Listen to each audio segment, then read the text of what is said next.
People's Journal at Filipino Star ngayon. Hindi, speechless daw ako. Unang-una, congratulations muna sa whole cast, lalong-lalo na sa dalawang anak ko, si Ren at saka si Frost. Frost, sana matupad yung pangarap ko para sa iyo. Sabi ko kay Boss Vic, sana mabigyan ka ng break na katulad nito, na ikaw naman ang isa sa mga bida. Sana. Wish ko yan para sa iyo, Frost. Anyway, para muna sa lahat. Siyempre, I think all of you, this is your first time to work together. Tama ba ako? First time kayo nagkasama-sama in this series. First time, di ba, sa lahat. So, bawat isa sa inyo, anong na-discover niyo sa isa't isa? Working with, of course, your director and your colleagues in dito sa serye na to. Alright, let's start from one end, going to the other. Okay, how about here with Aliyah? Please pass the mic to Aliyah po. Thank you.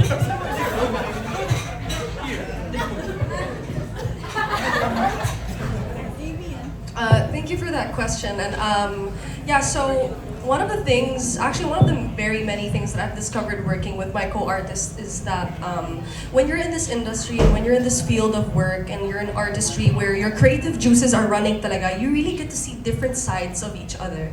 So, syempre it's different when you meet friends from outside or when you have colleagues in a different industry. Pero dito talaga, parang yung makikita mo, what really stands out is their creative side. So, like, for example, with Jaime, he's like a comedic genius. And with Icy, like, she's so adaptive to everything and every kind of character you give her, as well as Sarah and everyone else that I'm working with. So, ayun, yung parang, I see a different side out of them that you wouldn't see normally on a daily basis. Ganon po. Yeah. Thank you. For me, it's my first show ever. So I'm constantly just learning things every time I'm on set.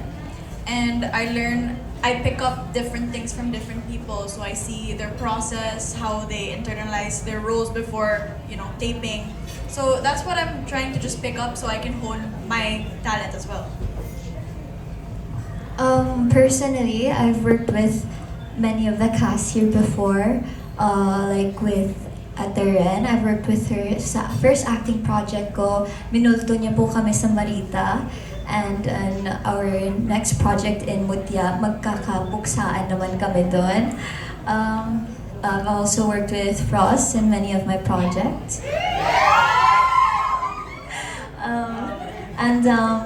As well as Kyosu.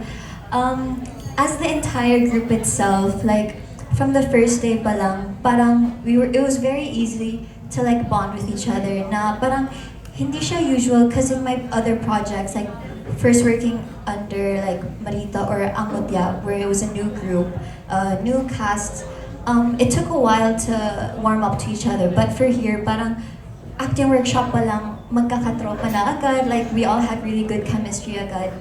And yeah.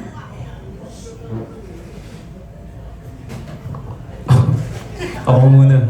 Kamo.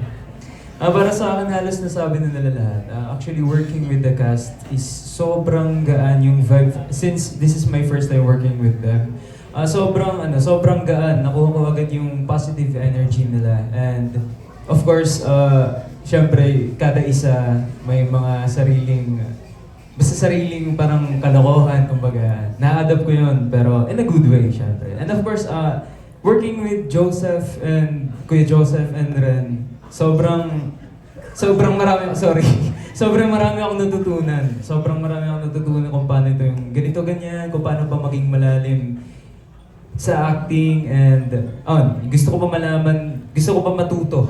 Gusto ko gumaling and ayun. Copy-paste ni John.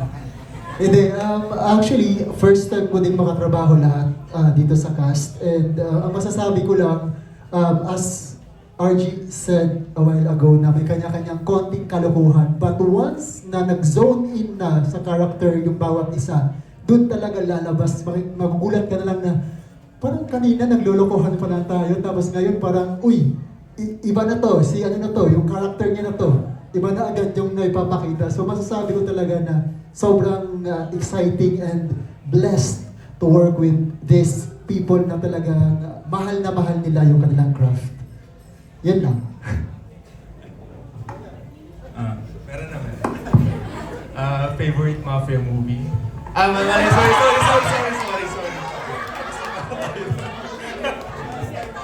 Iba na yan, PJ, iba na yan. Talas ng memory, ha? Last year pa yung question. Okay. Sorry. Ayun na, speaking of sari-sariling kalokohan, shoutout kay Jaime. Kita niyo naman, di ba? And ayun, first time po makatrabaho lahat. And ayun, working with bossing na lang, Boss Zeke. Boss Zeke. Ano siya, alam niyo yung ginaguide kayo, ganon, as newbie. Tapos siya medyo matagal na sa industry, ganon. Oo, alam mo yung... Hindi. Iko-correct ka niya in a good way. Ganon. Ganon siya, And then, totoo, promise. Tapos, bihira kasi mapuri ng isang Joseph Marco. Kaya pag pinuri ka niya sa set, after scene, talagang maganda. Ano ba? Favorite mafia movie ay... Wala na yun. I really love working with new people. I really do. Most of my organic encounters are from work. So, and they always say it's good to work with new directors, it's good to work with new actors. You always pick up on certain things. Of course, it's good to be people that you're comfortable with. Example, Sarah, Kyosu, Dan, I've worked with Dan before. You know what's surprising? I'd like to start with the people that I've worked with, because even if this is a new project, there's still something new that I'm learning from them. Like with Sarah, I've never seen Sarah act this way before. So you should definitely stop, pause. Moving forward with Kyosu, ibang side na to, hindi na siya tulog. He's awake in this one, and it's happy to see the people that I worked with before doing, stepping into different genres. For the new people that I'm working with, it's been a blast. Same with what ang sabi ni RG. Yeah, we all have our different shenanigans happening, but there is a balance of fun and respect to the craft, which I think in mutual agreement we are all working towards. We're having fun responsibly, and with Joseph, Ren, and Direk, I've been working with them a lot these past couple of days. They've been so hands-on. They've been guiding me.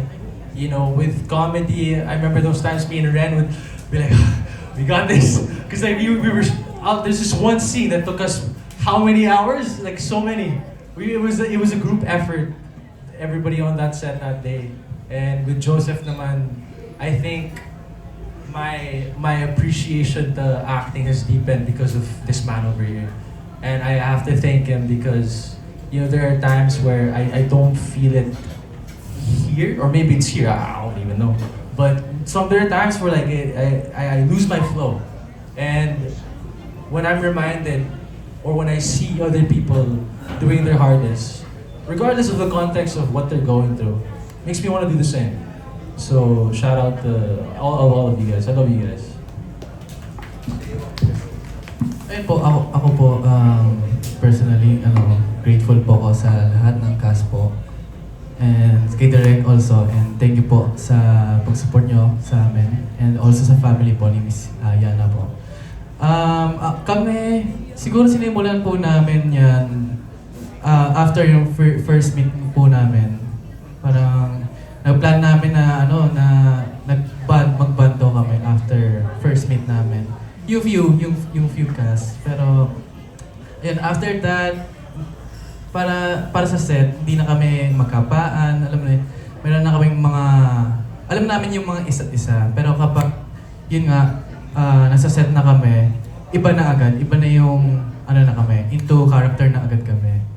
And ayun, yun yung mas nakakabilib sa mga kakilala ko na cast. Kasi, kaya nilang banan yung role na binigay sa kanila.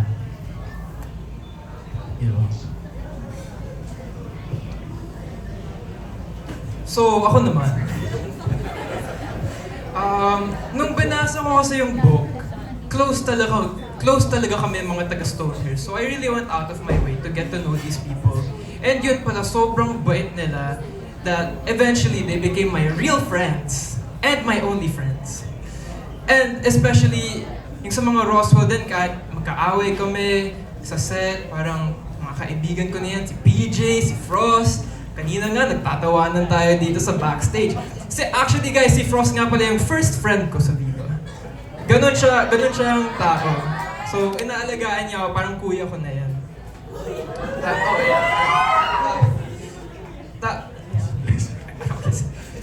So, besides Frost, there's Kyoso din. Itong tropa ko, sobrang bait niya sa akin. And of course, tumitingin siya si Sarah, one of my good friends as well. So, everyone, ganun kami ka-close. And then even if ganun kami ka-close, we still have this professionalism. And of course, I won't forget to mention Ren and Joseph. Ay, sorry. Okay. So si Ren, sobrang ganda niya sa set. Sobrang talented niya. Tapos, kinikilig ako kada kasama ko siya ka-work. Ay, grabe talaga. Mr. Roswell, just tell me. Just let me know. Ano? Gawin ko na? Okay. Pero I want to get to Joseph as well kasi as a friend, we relate to a lot of things than basketball, video games. Pero as a mentor din, grabe, nag-level up talaga yung acting ko dahil sa kanya. And he really has this hunger to educate us. Kasi syempre, bago lang ako, this is my second project. And yung mga advice na binigay niya sa akin, na-apply ko din during GSOT. So, I'm very thankful to have him as a mentor. And then of course, let's not forget Direct Fifth. Director siya, pero he's one of us talaga eh. Nakiki-TikTok siya sa amin, nakikibiroan, tapos sobrang talented din niya. So, lahat kami, tropa kami, pero when it comes to the set, professional na talaga. So, very thankful to have you guys as my friends and co-workers. Ako naman po, masaya ako nandito kayo.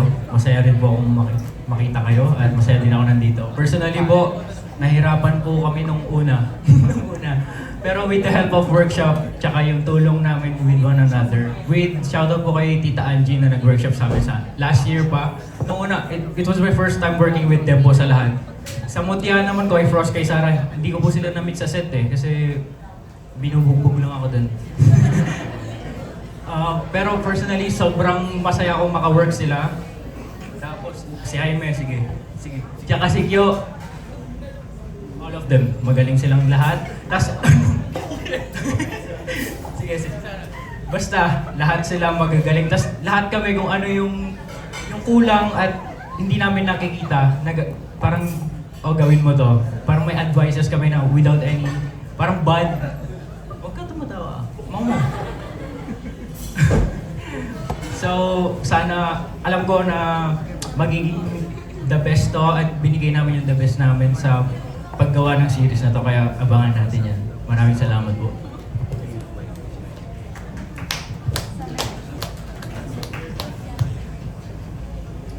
Ako naman po, to be honest, as in sobrang happy ako and malaking bagay na sila po yung nakasama namin dito. So yung sinasabi niyo po na perfect casting, ang laking bagay no na, mabigat na words yung perfect casting. Pero masasabi ko na yes, itong mga taong kasama po namin ngayon, masasabi ko na perfect casting because hindi sila nagpabaya. Nakita ko talaga yon. As in, yes, okay, happy kami, magkakaibigan kami on set, magaan, parang minsan hindi mo ma-feel yung pressure ng work kasi masaya kami lang, nag-enjoy kami. Pero once na nag-roll yung camera, lahat talaga sila, game face on. Walang petics, hindi nagbibigay ng 100% nila. As in, lahat talaga sila, parang meron sila sa utak nila na kailangan gawin ko yung best ko kasi hindi pwedeng masayang yung character na binigay sa akin. Yun talaga yung nakikita ko sa kanila. Kaya makikita nyo sa episode 1 at sa lahat ng episodes yung ibig naming sabihin. So, I hope you like it, guys. Kasi perfect casting. Wow.